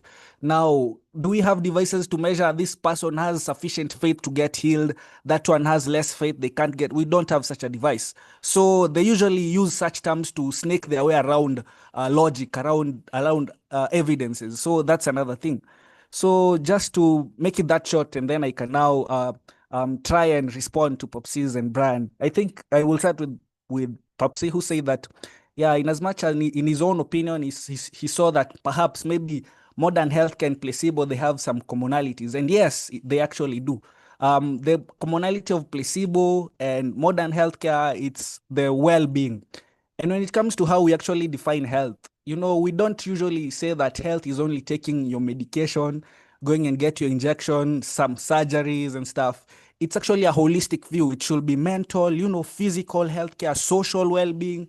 It actually encompasses everything. So you might be eating well, you might be having great genes, you never get sick, but the fact that you're living in a socially diseased place where people are awful, you can actually end up having mental issues, and we won't really say that you're healthy.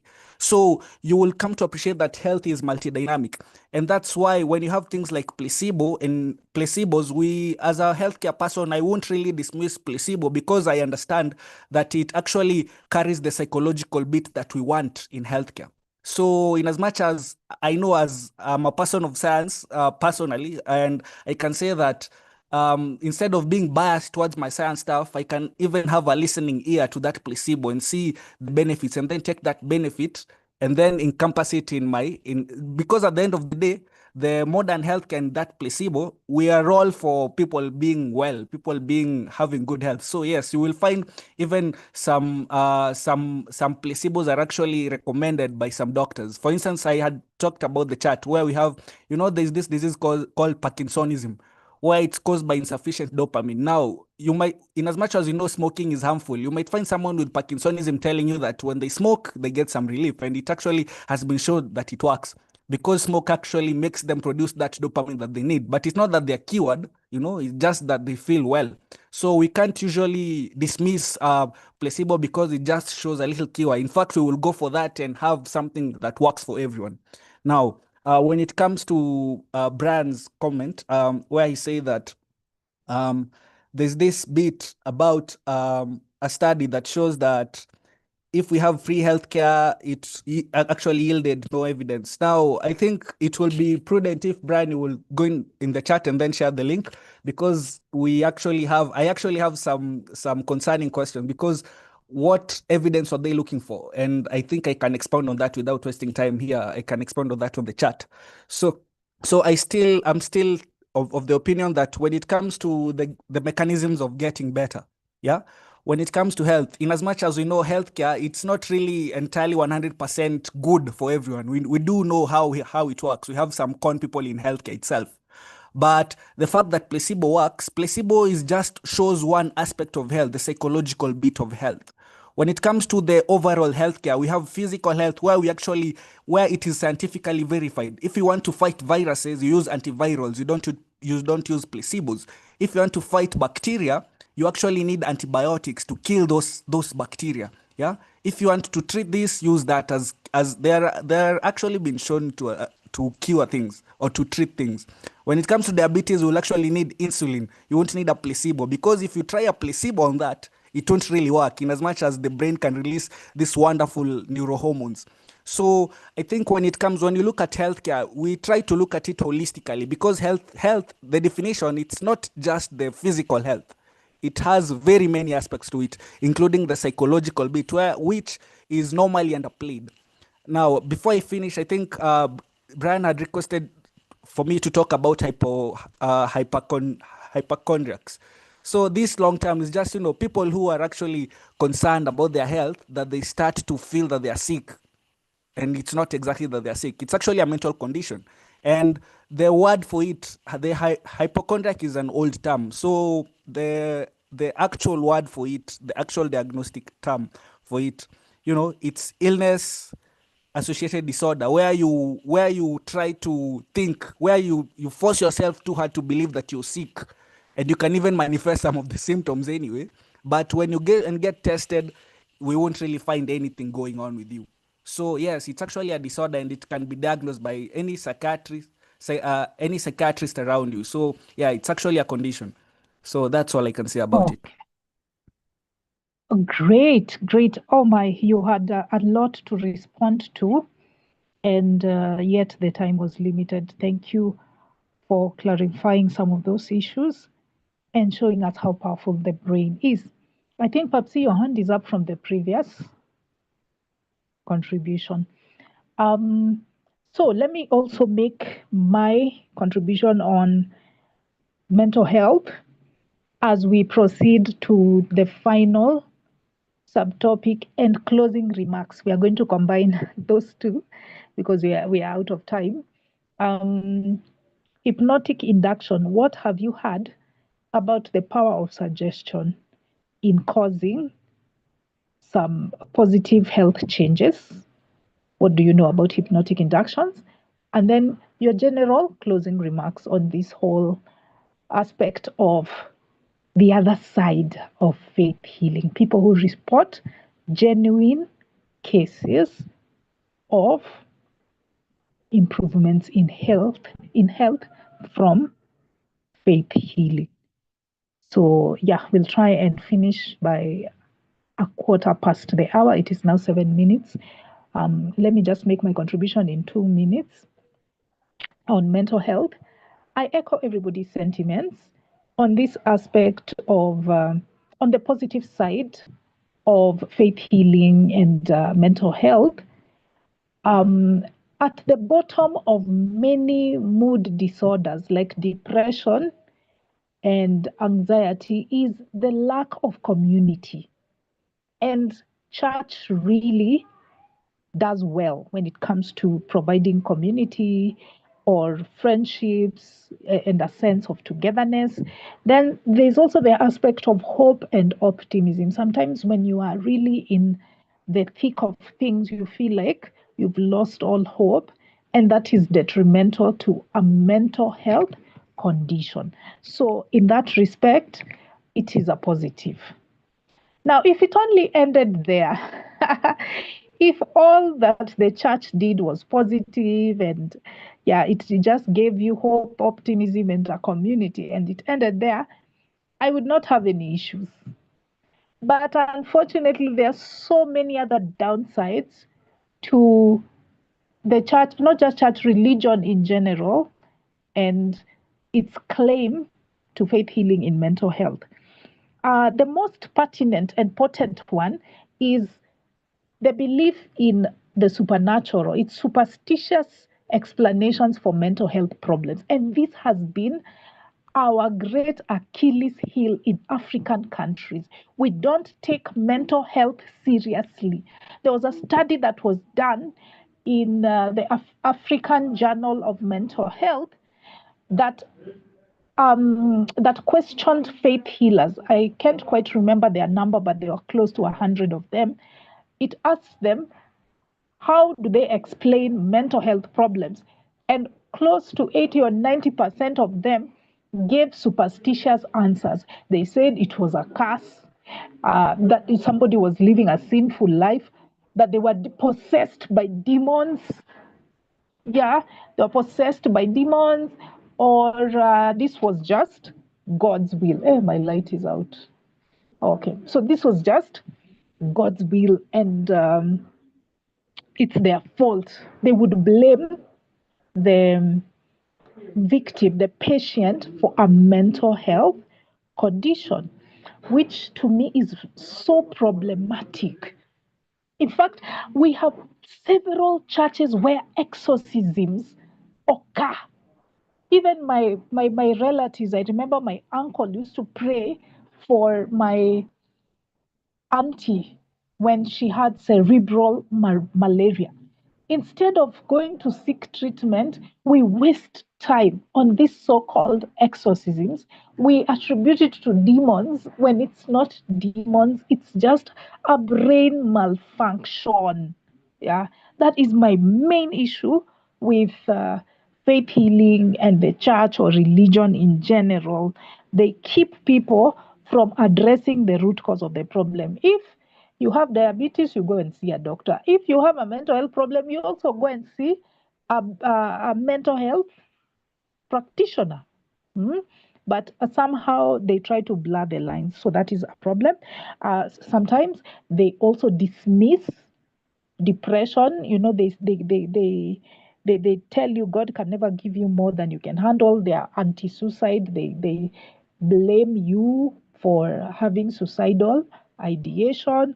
They don't show compassion towards you when that is the case.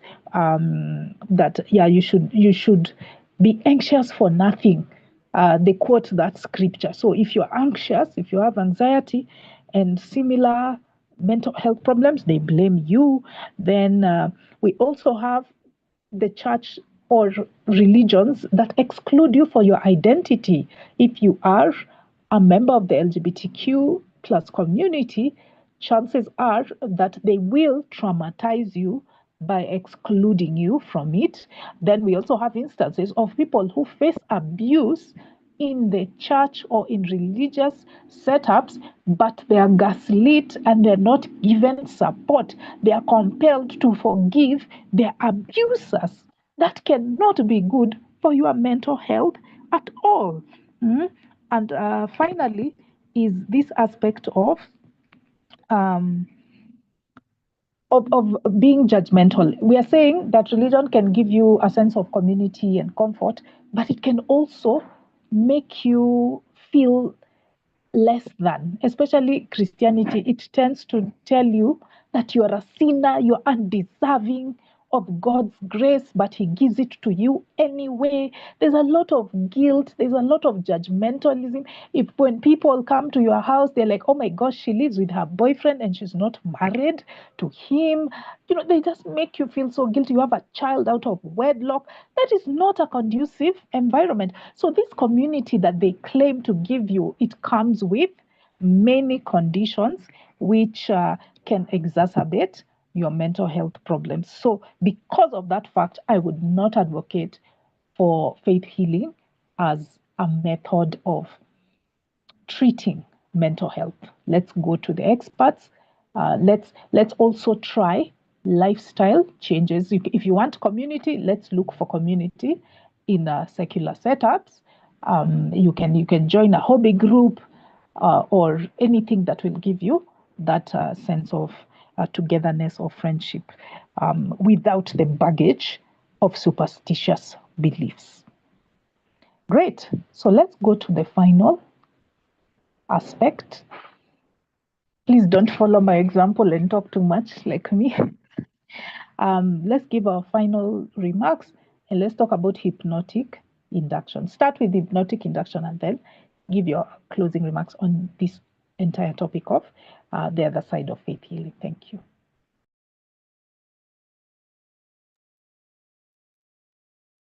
Oh, okay. Let's start with Papsi, then we'll go to Morioki. Wait, Morioki, you've lowered. Okay, it's up. Yeah. Papsi, then Morioki.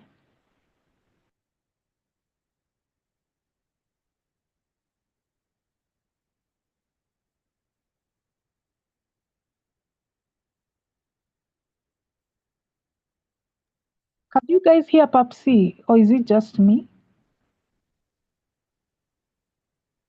Papsi, are you speaking? I Nope. can't hear him. I can't. Yeah, Papsi, there's a problem with your mic. See, please adjust it and try again. Try again. Let's proceed to the next person, who is Morioki.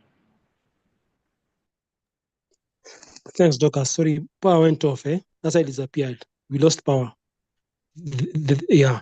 So like I said earlier, if somebody says they've been healed, just go and see how long it took.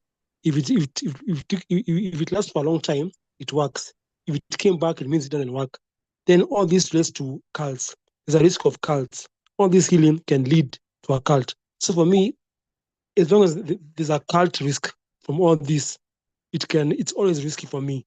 It'll never work. As long as you have a Mackenzie and all that, it'll never be something I can trust, because the side effects are too heavy. Like Mackenzie, what he did cancels, destroys anything good that religion does. Thanks. Indeed, there is a correlation with the formation of cults. Next is Deve. Let's be sensitive of time, Poleni. I will be sensitive. I'll be very brief. And for me, it's a word of warning with the power of suggestion. When you think about it, the power of suggestion, by the way, it is very powerful, because you can get sick because you hear that somebody tells you that that person can bewitch you or whatever, or you can just get sick because somebody looked at you. And the problem with the power of suggestion is we don't know. We don't know how our minds work. So the power of suggestion means that somebody puts an idea of lives rent free in your mind, and then they start messing with you.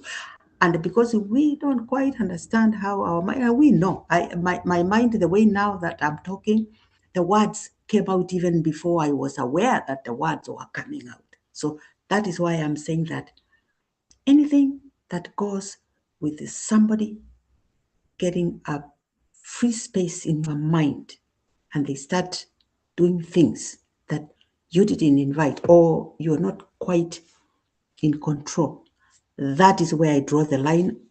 I don't know, I don't care who it is.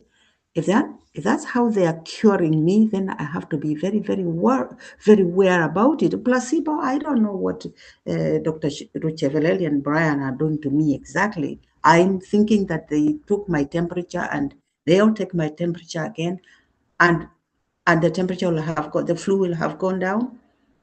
But just somebody, profit or war, just renting space in my mind, well, thank you. I draw the line right there.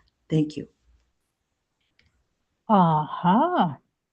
Yes, Deve has drawn the line on that, and it is advisable for any rational person to also do the same. Next is And Doris, just one more word. The very person that is being controlled by power of suggestion, they vote. They vote. Yes, indeed, they do. Yes, we proceed to Luceveleli. Yeah. Now, when it comes to hypnotic induction, I usually put it in the realm of, there was a time we were talking about complementary medicine. It actually falls within that realm. Now, for those who don't understand complementary medicine, when it comes to medicine, we have the conventional medicine, the one which works with science, with verified science. Then we have alternative medicine, the one which sort of deviates and starts to deal with things that are not actually proven or have evidence, like like things of traditional medicine. Some of those aspects, though traditional medicine, some of them have actually verified ingredients. Now, when it comes to complementary medicine, this is actually combining it's like using one to complement the other. It's like using alternative medicine to complement conventional medicine. Now that's where hypnotic induction falls in. Now, hypnotic induction, it's usually, you're trying to, guide someone into a state of focused attention. Then you make them relax, and this prepares them or makes them to be easily suggestible. And this is actually what happens to this. This is actually the rule of the thumb to some of the con men or con people out there, and it's just as powerful. So when you talk about hypnosis, it's not like they're using some magical powers to make you docile or to make you not reactive. They just make you to be very aware of yourself or your surrounding, but you now become easily distractible or less distractible depending on their agenda. Yeah, you see. Now, why do they do this? They do this to make you easily suggestible.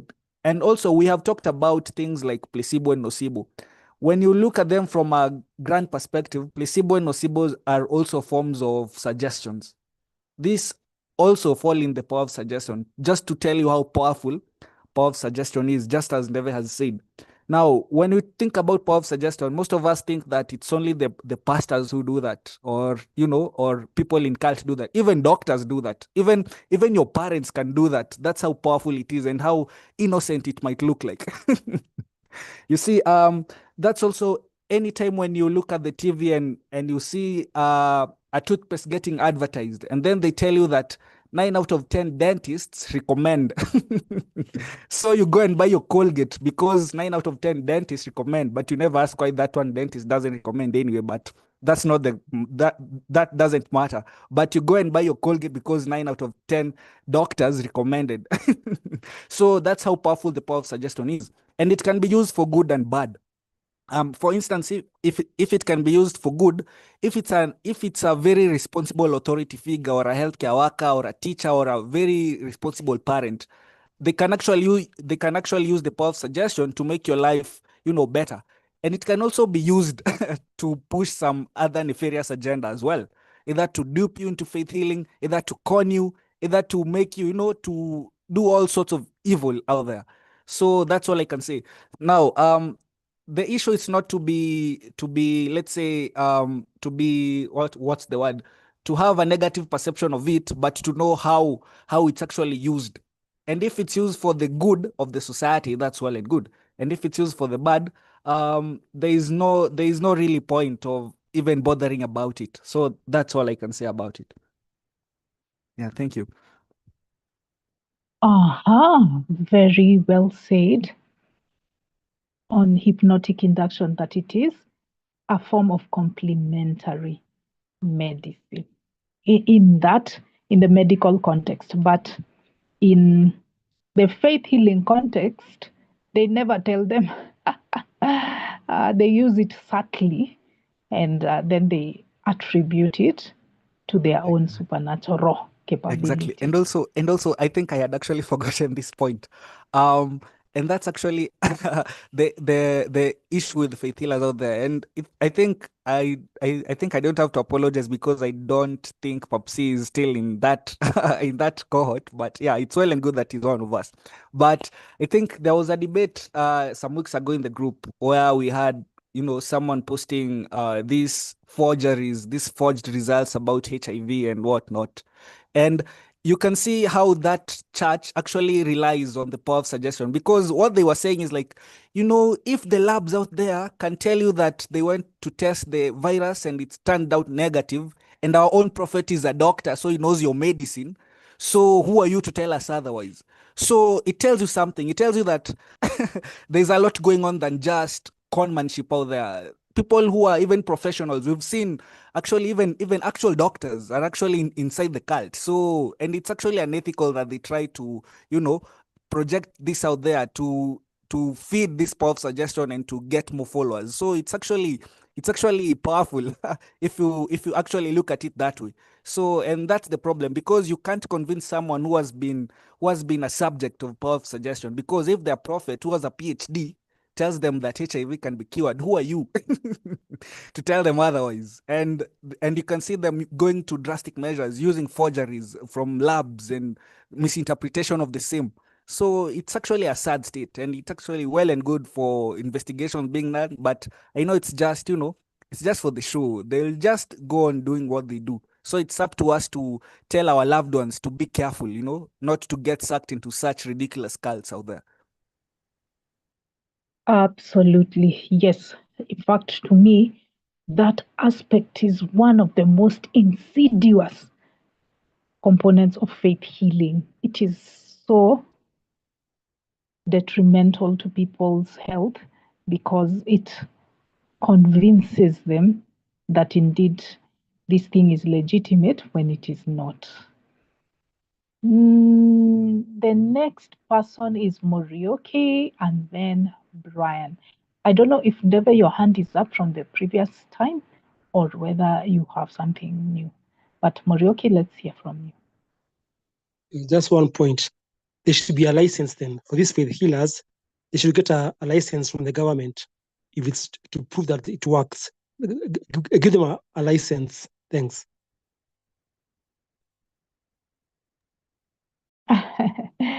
Yeah, but a license only comes after a method has been verified. It has been independently and scientifically verified.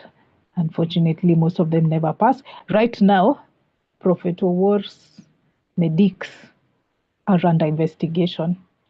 If they come out clean, if it's legit, then yeah, we'll say there's something there. But most likely, I can tell you for free that most likely they will not pass that test. Yeah. Next is Brian. Yeah, so I think that was a really good point. I think what Luchavelli has basically said, it's all like basically the what he just described, talking about what hypnotic that type of hypnotic healing and what it does and what it is and which way it falls into the medical practices and all that. Only one class of practitioners will do this, who will give you all of the options and then tell you why they do the specific one they do, right? The faith healers will not do this.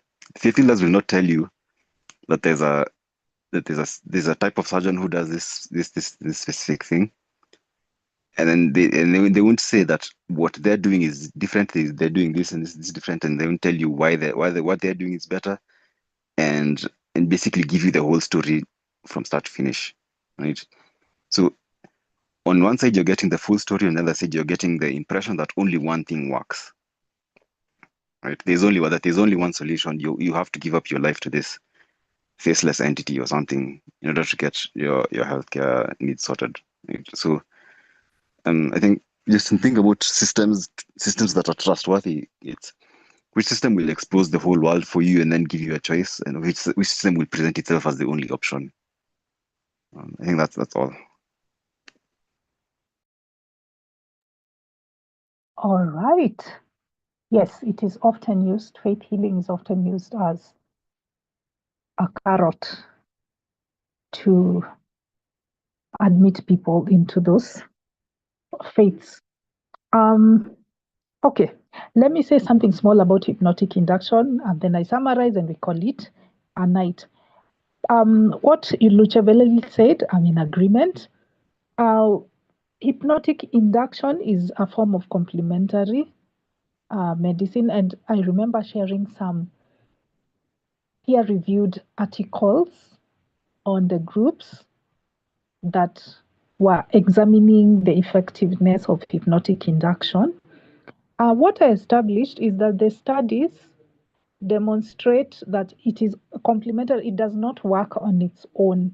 It has to be combined with standard modalities of care. It cannot be used on its own. That's one thing. And then two, it is only effective for certain conditions, like IBS, irritable bowel syndrome. I have that condition. Maybe I should go and see a hypnotist. Post-surgery, nausea, period pains, addictions, anxieties, things like those. It's very helpful for psychomatic psychosomatic disorders. And it also really helps with pain conditions. It's really good with pain conditions, and it's beneficial because unlike chemical painkillers, which can have side effects, hypnosis does not have physical side effects per se. We can argue about the psychological ones. And there's this particular doctor called David Spiegel, who works for Stanford University. He's been a doctor, and he's also been a practitioner of hypnosis, and he has a lot of raving reviews. But I also noticed that among those studies, the sample sizes were small. They were not very conclusive. Many of them did not have follow-ups, and they didn't even compare treatment outcomes between people who've been hypnotized and the ones who've only received standard care, or the ones who've not been hypnotized and not received any standard care. Many of them were not comparison studies. They were just looking at the hypnosis treatment independently, and that's not a good thing for the quality of a study. So it's not conclusive yet on hypnotic induction, but within the medical sphere, it seems to have some legitimacy. It's not conventionally accepted, but it has some legitimacy. But in the faith healing sphere, it is definitely a problem because it is used as bait to make grandiose claims. Now, this leads me to my closing statement. The main reason I object to faith healing, even if it can give you those minor positive changes, is that it makes unrealistic claims. If the faith healers would just tell you, I'm going to help you with pain conditions, I'm going to help you with psychosomatic conditions, and that was it. If they had laid out their abilities and the limits of their abilities, I'd be okay with them. But these faith healers do not. They claim that Jesus can heal every disease, that he's Jehovah Rapha, there's nothing he can't do. If it's HIV, if it is Parkinson's, if it is schizophrenia, if it is this, they say God can heal all of it. And that's not the case. That hypnotic induction or that placebo only applies for these minor ones. So they mislead followers. Followers get off scientifically backed treatment because of those unrealistic claims. Followers spend a lot of money in tithes and sowing seeds in those ministries, or in buying those cures if they come in some sort of bottle. Like I know of many prosperity prophets, etc., faith healers, who package some sort of water. They say this water has been blessed. It's holy water, but you need to pay this amount. So somebody will spend their last on that alleged cure, and it does nothing for them because the faith healer made grandiose claims. This is why it is so harmful. And any positive changes that they cause can be created in a different setup that doesn't come with the baggage of religion or spiritual beliefs or superstitious beliefs for that matter.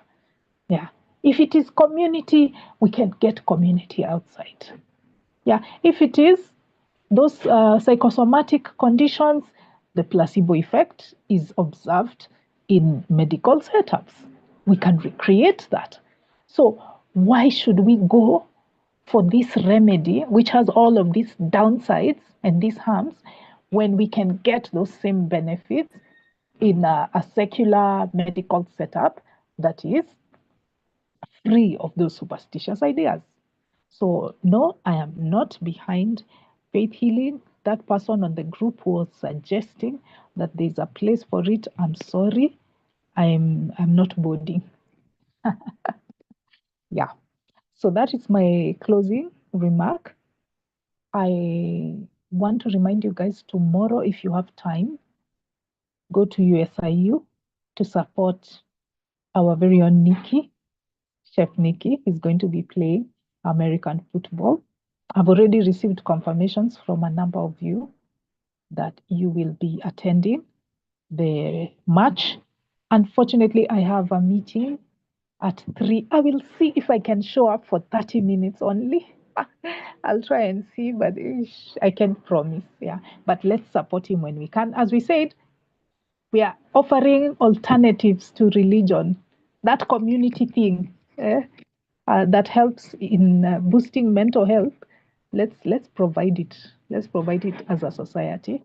Let's show support to one of our own who requires it. While we have fun at it, because it's gonna be a lot of fun. You're going outdoors and yeah, you're cheering and you're watching a sport. So yes, please remember that. And I'd like to thank all the people that participated. There were some who were here and they left. I think Papsi had technical issues, and all the others who are still here. Thank you, Lucheveleli. Thank you, Morioki. Thank you, Deve. Your contributions were profound. Thank you, Brian. It was such a delight to hear what you had to say on this topic. So eye-opening. It looks like you did some research on it. I hope this helps the people that had a lot of questions on the same. I wish you guys a lovely night, afternoon, or morning, depending on where you are in the world. Let's meet again next Friday for another discussion. Bye.